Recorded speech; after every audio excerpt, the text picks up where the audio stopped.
I don't know about you, but because I've been preparing these studies about geography, a little bit about the layout, I have been thinking about the geography.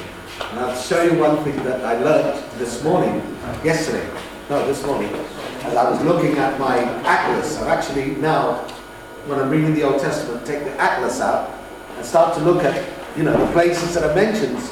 I don't know, it makes it a little bit more real. So I would suggest that you get hold of a good atlas. There aren't that many, that many good Bible atlases, but they're quite interesting to see whether people move them. Anyway, I've decided to start like this, and especially for Kenny as he's going to Israel in a few weeks' time. So this is what the Temple Mount actually looks like, and you can walk along here, along a path, and then you can go in here, and you can walk here, and then round the back there. This is actually the Kidron Valley. I'm going to say this so that when we see the other photos, we have a quick look. We know what we're looking at. Michael, please let me know when I'm running out of time, when you think you need time, because it's a little bit. I've got quite a few slides. I can go faster or slower. Yeah. So let me know when you think. Okay. So this is where the Kidron Valley is. This is actually, you will see later on, where the main entrance to the temple is along there. There are still some steps there. This was added on by the Crusaders. This is a little bit like what it looked like. There was actually the main market. The main market in Jerusalem was here. And then you go along a little bit here, and the Wailing Wall is actually underneath there, down on the side there. All right, that's where the Wailing Wall is. All right. This is the court of the Gentiles, more or less, and then you came into the temple, which was more or less here. This is now the Dome of the Rock, which is a Muslim, whatever it's called. Holy place. A what? Mosque. Holy place. Yeah. There's actually another mosque here. I think this mosque here, which is not actually on the site where they think the temple was, is more important than this one, I think. But, you know what the Arabs are like, they're not particularly nice. So, okay. Well, they're not. Cheeky Arabs. No. See what happened when sort of carrots? Yeah, what's happened? No grace, it's gone. Yeah, no grace, it's gone. It's gone. There's too many Alibabas. It's right here.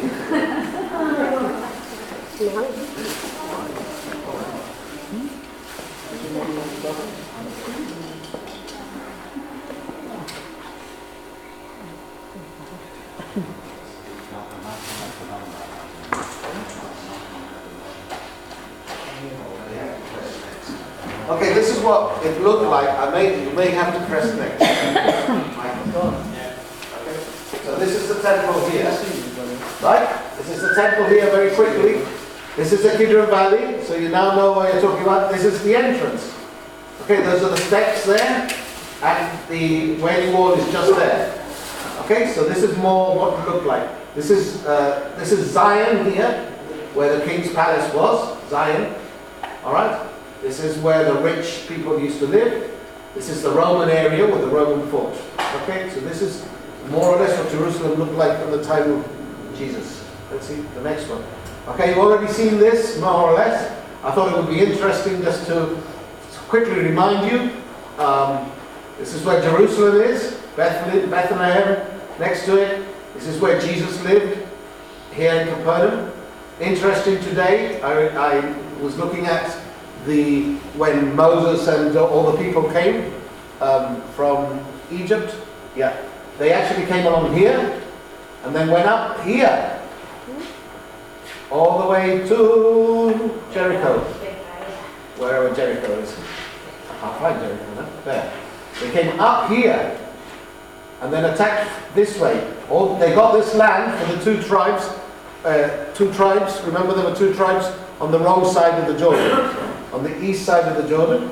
And so they captured all this land here, and then they crossed here into Jericho and then came down again and then went back up. That was quite interesting, I found. Okay, so we'll see that the temple was based on the tabernacle. I'm sure many of you have seen photographs of the tabernacle. You definitely have if you came to my studies on the tabernacle. But just to point out a couple of things that we shall see. The Holy of Holies, the holy place, the Holy of Holies, the holy place, outer court. All these we'll see later on again. The outer court, the basin where they used to wash, and the altar where the sacrifices were burnt.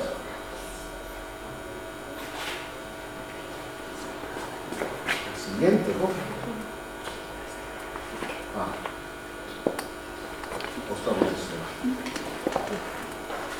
Okay, it doesn't matter. This is what the Temple of Solomon looked like. Okay, you will see here the basin again, the altar. Actually, that Solomon was even bigger and even more glamorous than the Temple of Herod. Interestingly, is that they had 10 basins, right? They had 10 of these. They had one big one and 10 of them. Never mind. Oops. Can somebody take control of that, please? Something's wrong with someone. Go back. Okay, so roughly this is where, these are the basins, the altar, the holy place, and the Holy of Holies in there. All with gold, right? Inside. This was the first temple, Temple of Solomon. Next. This is the size, this is the difference in size. This is Solomon's temple, and this is now Herod's temple. What is known as Herod's temple. It's actually Nehemiah's temple, but it became Herod's temple because he added to it. Okay? This is the outer court here. Alright? That's the outer court there. The Holy of Holies is in there, and the holy place is there, and the Holy of Holies is there. Okay? And this was the camp, basically to represent the camp of the Israelites. Next. So, we've got it from another point of view, right? Here, we see again, this is the main entrance, the steps leading up where the main market was. This is where the Wailing Wall is, Kenny. So that's where you'll be going, probably, quite often, to the Wailing Wall, okay? Right? You will see here, you will also see from there, as you walk around, you will see part of this arch.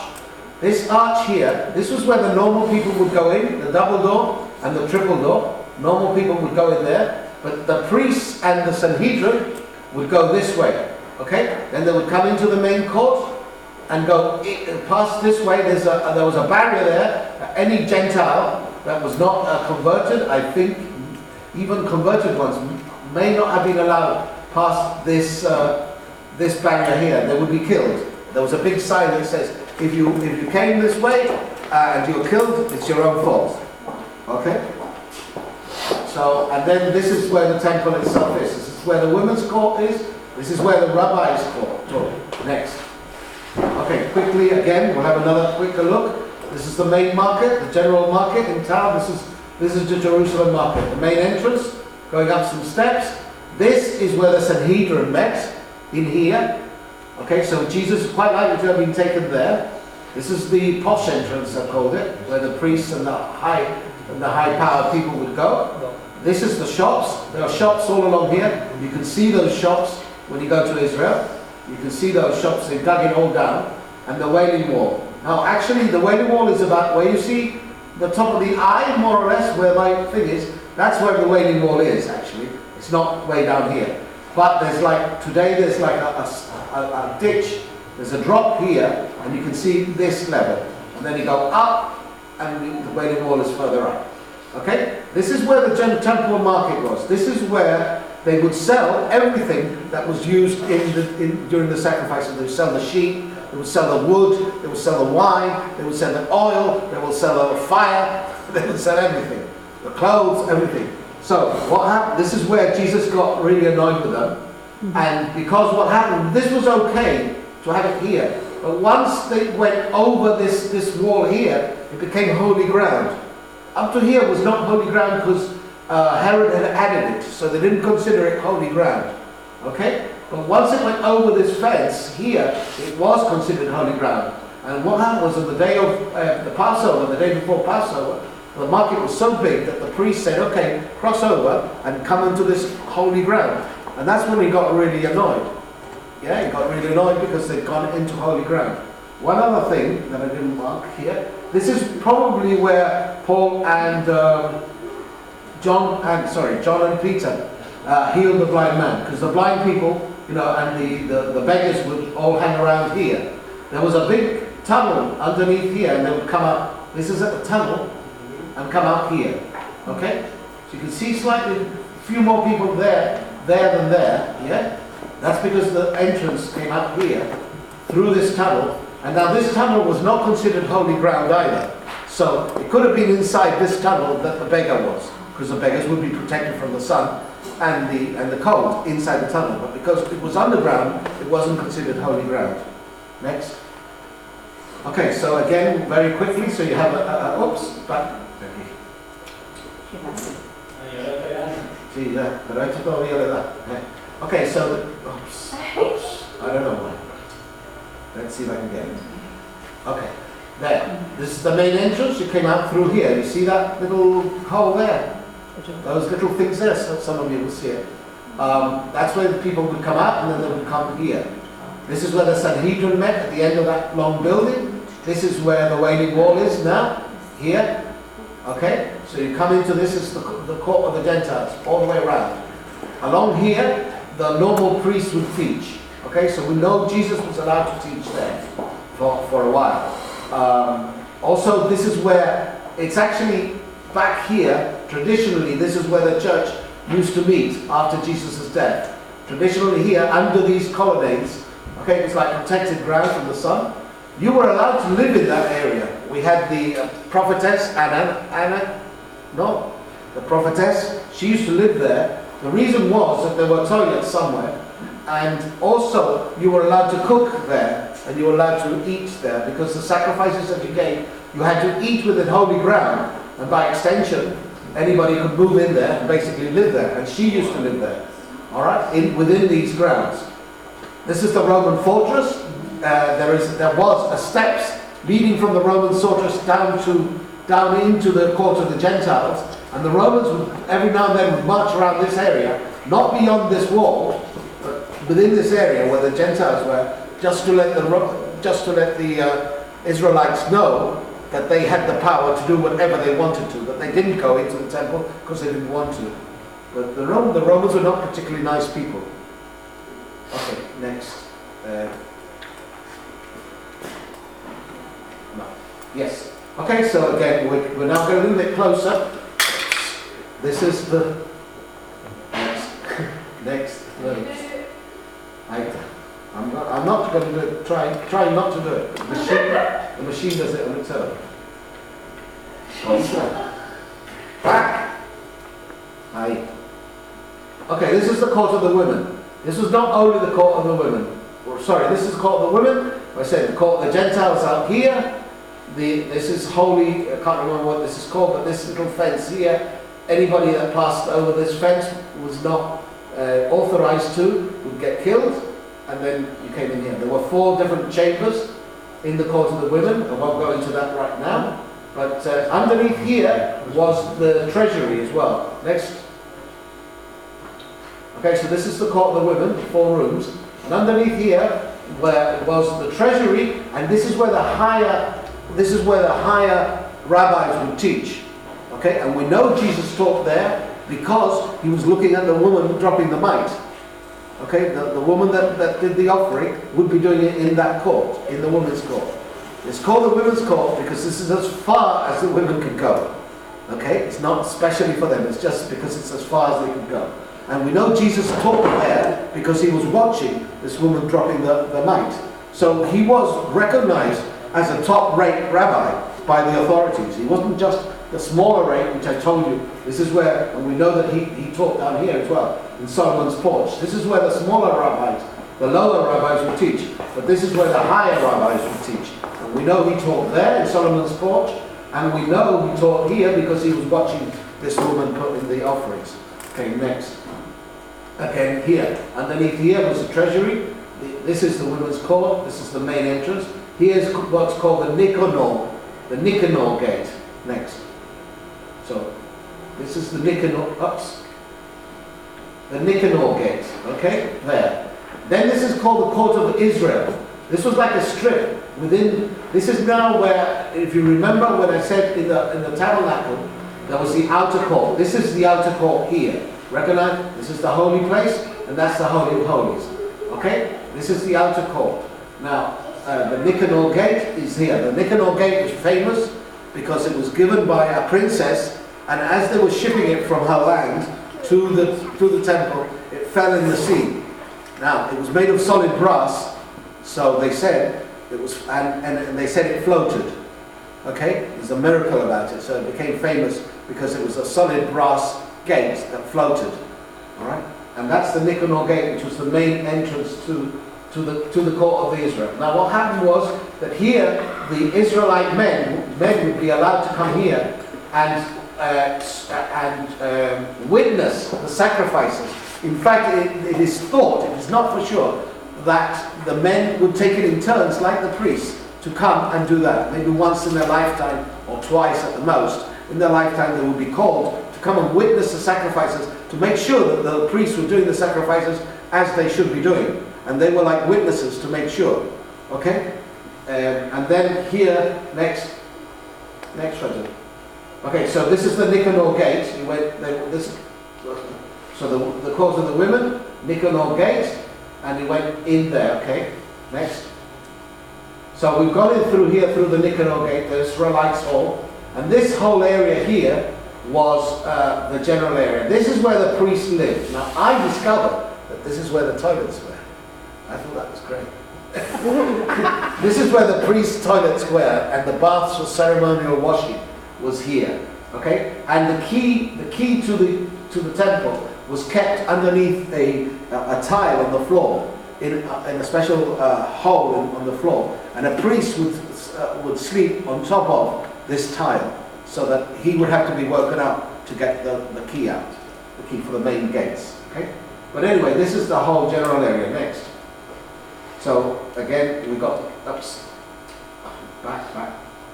The outer court. Okay, the outer court, holy of holies, holy place. Next. So this is the outer court. Okay, here we have the altar, the main altar. This is where this is the basin. Okay, the wash basin where they would wash, or where the animals would wash. Okay, this is where they would kill the animals. Okay, it wasn't killed on the altar. This is where they would kill the animals, and then they would hang them up here to strip their skin off, to check that they weren't diseased or anything in that. This is the court of the Israelites. Next. So this is going on out here. Then you come in here into the holy place, then the most holy place. There was storage all around it. Next. So this is what the holy place looked like in the temple of Herod. It had a lampstand, the table of shewbread, and the altar of incense. And inside there was the was the holy place. Next. So this is the Holy of Holies. Come in this is at the beginning of the temple. There were two big statues and the Ark of the Covenant. And the priest would come in and put incense in there, like that's that picture there. Okay? So that's what's going on there. You'd come in. Next. But about 300 years before Christ, the Ark of the Covenant disappeared. But yet they would still come in and pretend it was there.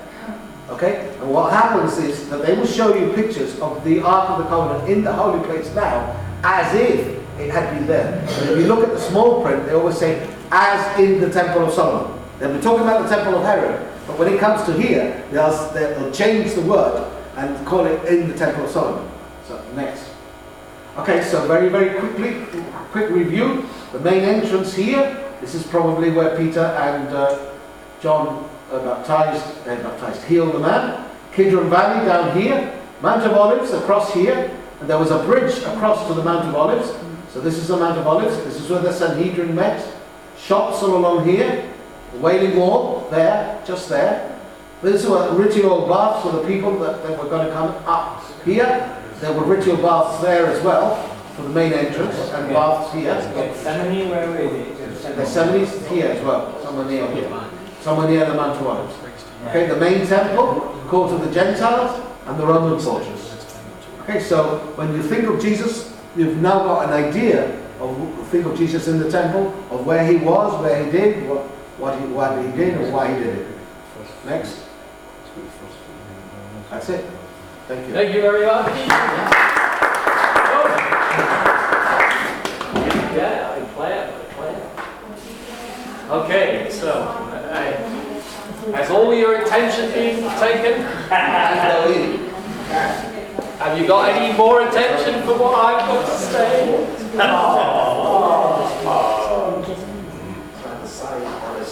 All right.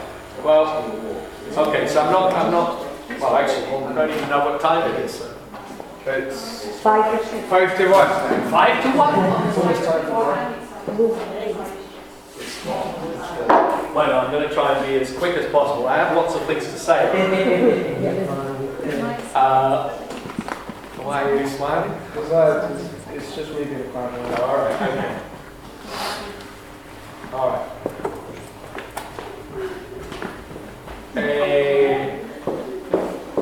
First, I got a lot. So I'm going to welcome all you internet users. Thank you for tuning in. You're very welcome. We just did we have John on as well? All right. So I hope you enjoyed that as well, like we did in here.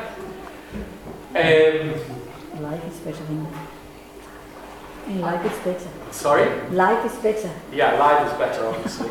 But if you can't be here, You can be there. you can be there. Yeah, exactly. All right.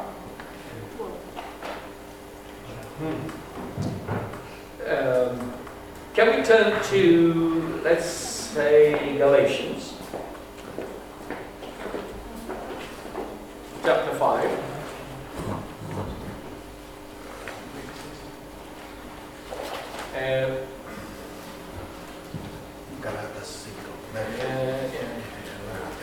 Galatians chapter 5.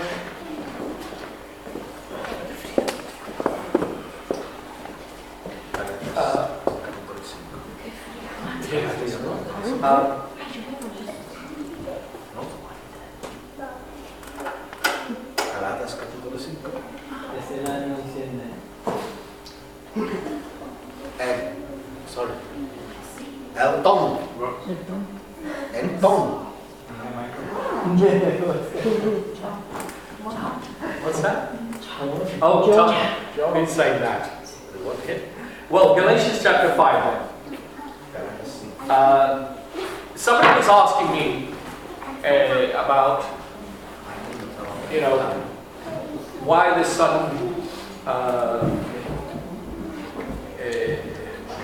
focus again by the Spirit on the gospel of grace. Why there have been many people who are men and women of God who have understood the scriptures, studied the scriptures, yet they didn't have the same understanding as we're beginning to recover. I was thinking, well, each person is where they're at, and they have their journey, and they get to understand things. And there's a scripture that came to mind this morning. It says, Paul says, there were many things that I wanted to say to you, but you were not able to take it. So it depends where you are in your life, how much God can give you. So each one is dealt with as an individual, and God will reveal to each one when the time is right for them. Now, and then he works with the church as well in the same way. So I believe that God has prepared us to understand and receive this message, which I believe is life-changing. Now, what is being a Christian all about?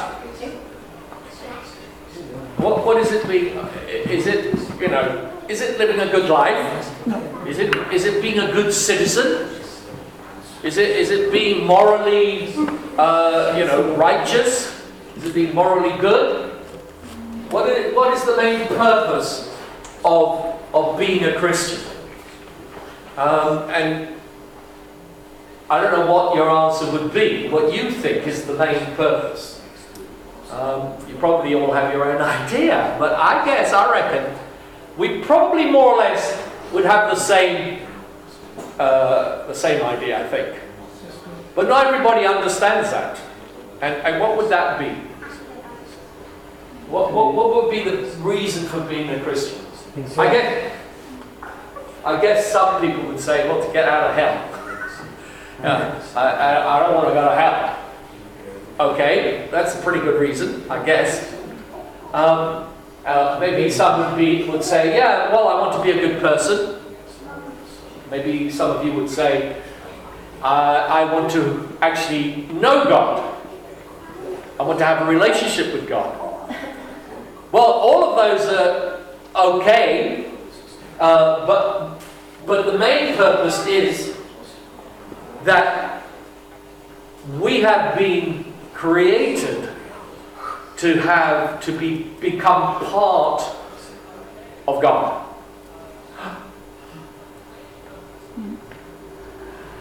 God has created us to become one with Him. Do you believe that? Yes. Do you think that's too big a thing? Do you think that's us being proud? Do you think that... It is. God's plan has always been, you see, He's always wanted us to be with Him and to be united with Him. And we spoke about that last was it the week before last? So God's purpose is always has always been that. Now, as a byproduct of that, we will live good lives. Because we are united with Him, because we share in the divine nature, we will react, we will be like Jesus, right? Now the problem with religion is that religion will try and tell you, right, this is what a good person is like. A good person, let's stick to Christianity. A good Christian is like this.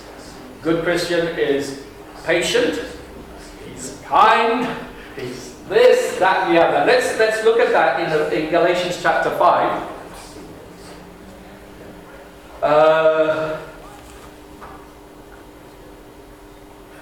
Okay, well let's start with verse 16.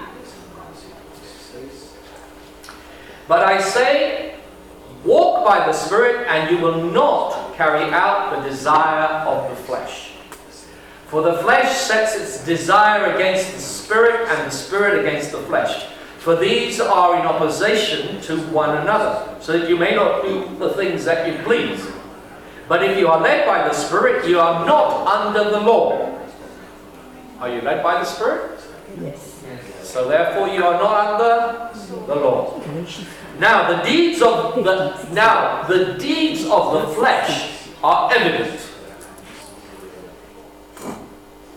which are immorality, impurity, sensuality, idolatry, sorcery, enmities, strife, jealousy, outbursts of anger, disputes, dissensions, factions, envying, drunkenness, carousing, and things like these, of which I forewarned you, just as I have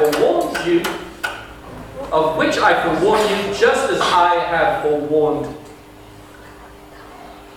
you, that those who practice such things shall not inherit the kingdom of God. But the fruit of the Spirit is love, joy, peace, patience, kindness, goodness, faithfulness, gentleness, self-control. Against such things there is no law. Now those who belong to Christ have crucified the flesh with its passions and desires. If we live by the Spirit, let us also walk by the Spirit. Let us not become boastful, challenging one another, and envying one another. Okay, I don't know how I'm going to put everything I want to say into the short period of time that we have, but the first thing is that the deeds of the flesh and the fruit of the Spirit.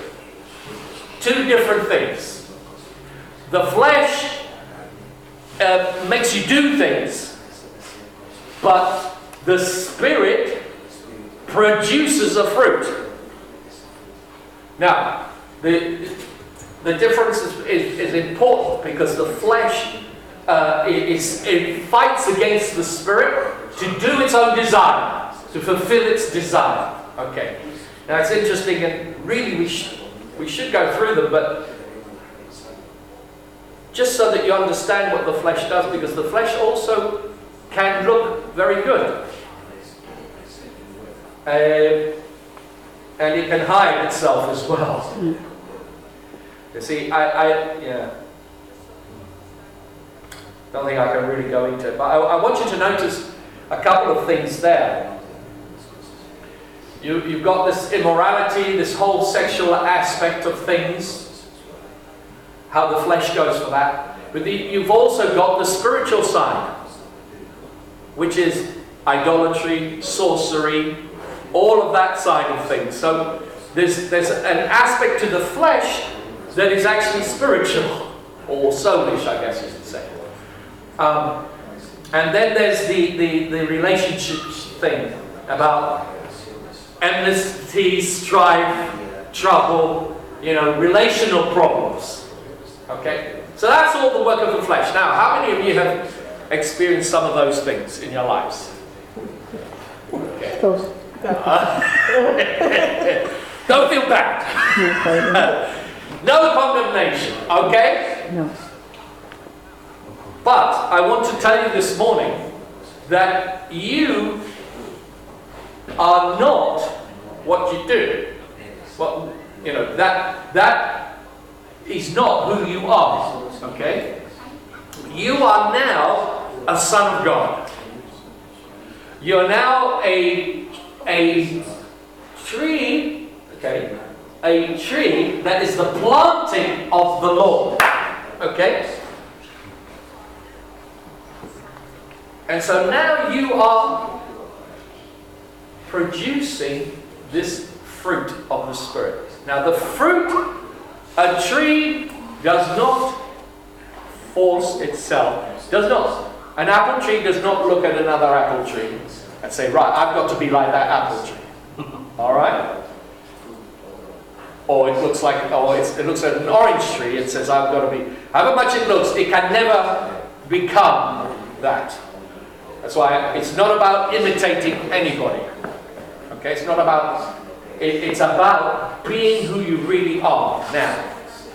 Okay, so we need to recognize who we are, and as we recognize that, guess what's going to happen? The fruit is going to come. Yeah. Now,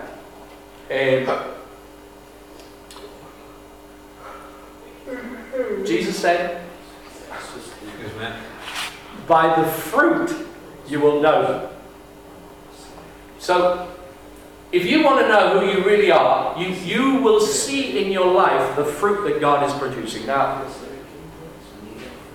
when a tree produces fruit, it doesn't produce the finished product, okay? It doesn't produce an apple that you're ready to eat. What happens? It starts small. Has anybody got a fruit tree in their garden? No. I have a fruit tree. I have a garden, exactly. I do. I have lemons. I've some lemons growing. But I saw them growing.